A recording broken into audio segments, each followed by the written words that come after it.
Thank you, Representative Biedermann. Yes. I heard you initially begin to talk a little bit about the purpose. Can you kind of reiterate again the purpose of what you are trying to do? Yes.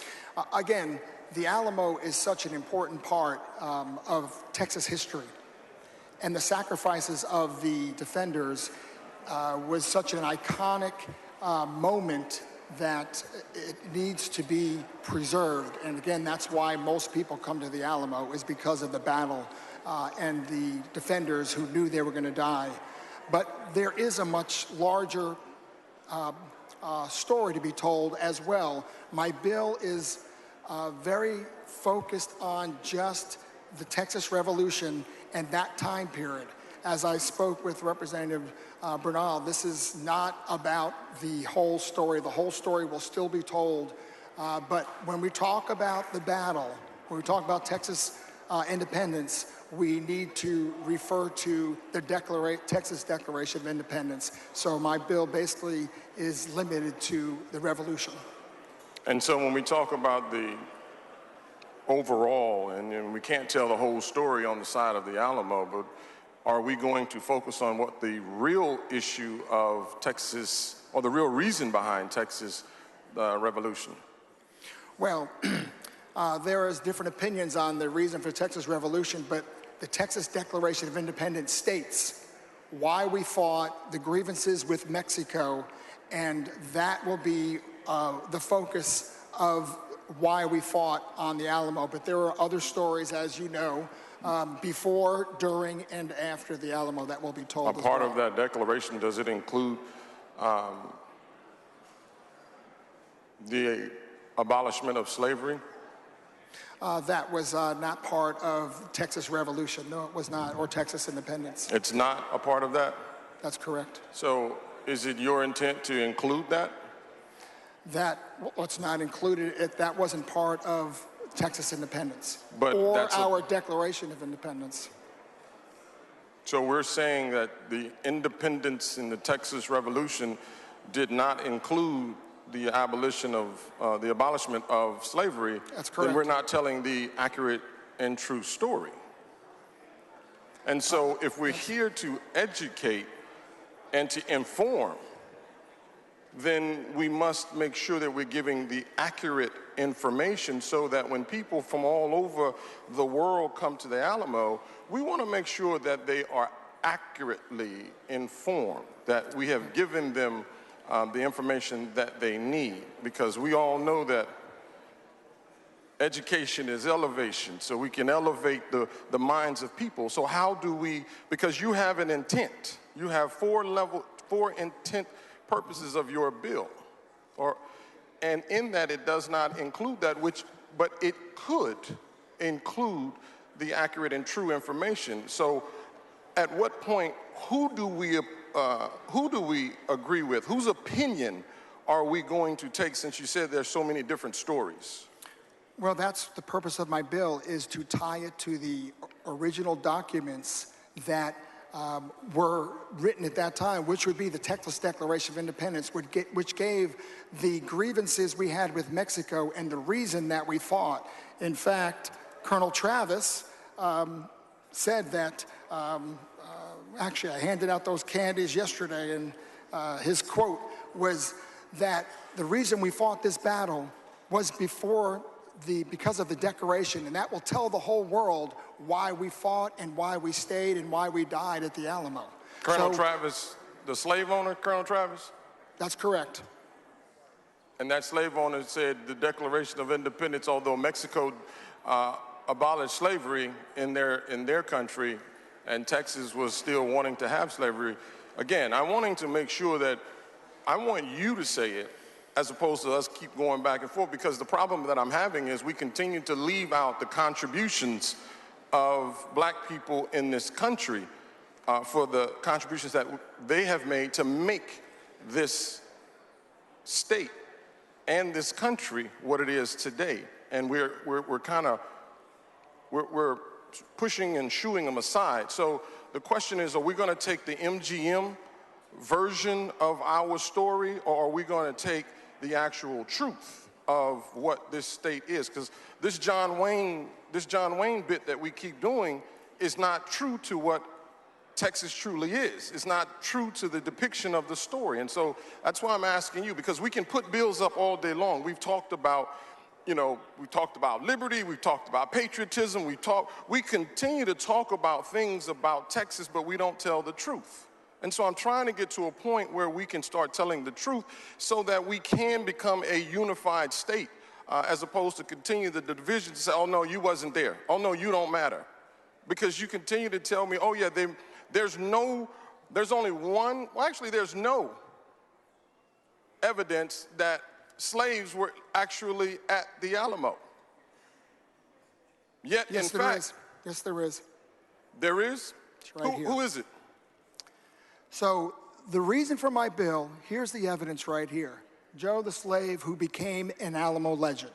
And I shared this with you 2 years ago and again before this bill was put out. But again, the bill is all about historical documents, not about opinions. So if you have information that's different than what you think is being told, you can bring those documents to the General Land Office and you can bring that information, and that's what it's about. We need to bring information, just as this book. I'm bringing this information. A friend of mine that wrote this book, and we were in committee last year talking about this exact issue, about the contribution of this slave to the Alamo. And so this information is available and needs to be brought forth. And I agree with you in that respect. Who creates historical documentation? Because you're asking me to bring you historical documentation. Who creates this historical documentation that you're saying that your friend wrote? So is this historical documentation or is this an opinion? That is eyewitness reports that were written down right after the battle. That person who wrote the book as an eyewitness? No, these come from eyewitness reports after the battle. In fact, I'll read that to you. Joe gave information to someone who then wrote down the information about what Joe said. That's correct. So we often know that what Joe said wasn't oftentimes what they wrote. Well, that's your opinion. That is certainly my opinion. But in respect to, if you want to bring historical documentation, the Texas State of Historical Association, which is an independent nonprofit since 1897, clearly states on their website and all their documentation about slavery and slaves at the Alamo. The fact that there were over 50 slave owners at the Alamo who fought at the Alamo, who were all slave owners. Mm-hmm. Jim Bowie was a slave smuggler and trader. Yes. You have Crockett was a slave owner.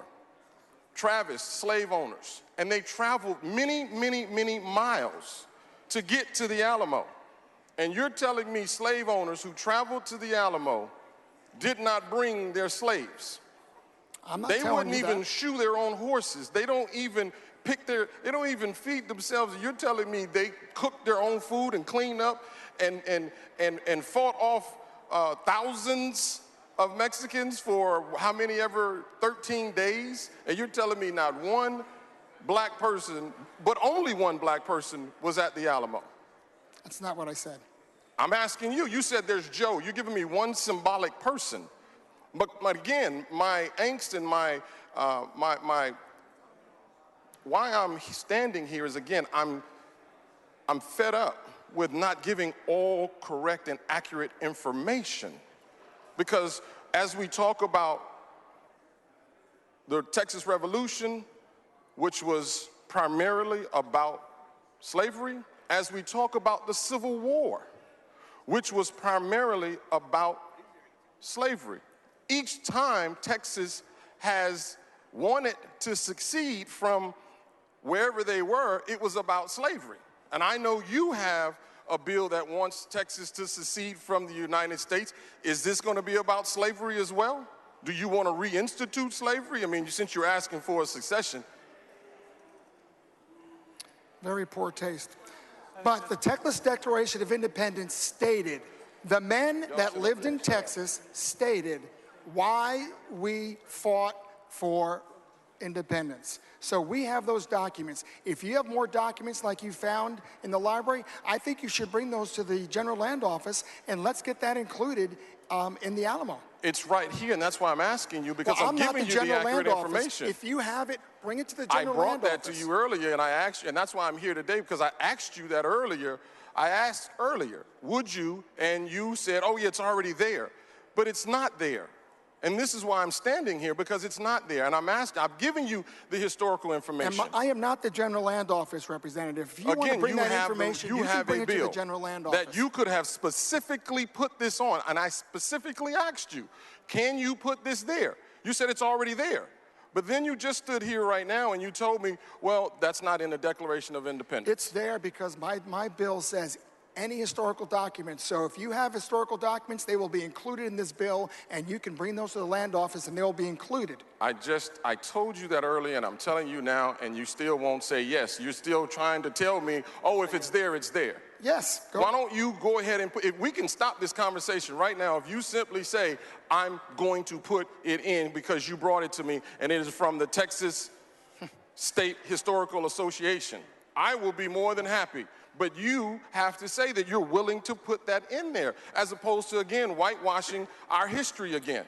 I have just said that any historical documents are in the bill, so if you have them, bring them to the General Land Office, and they will be included. Again, you're still doing that, but that's perfectly fine, because I just brought this to you earlier. I'm bringing it to you again today. So at the end of the day, we'll continue this conversation, but the purpose of your bill is to educate. And if we're going to educate, let's make sure we educate fully. Let's not do this whitewash of education. Let's make sure we give full and accurate information about the great state of Texas. I agree.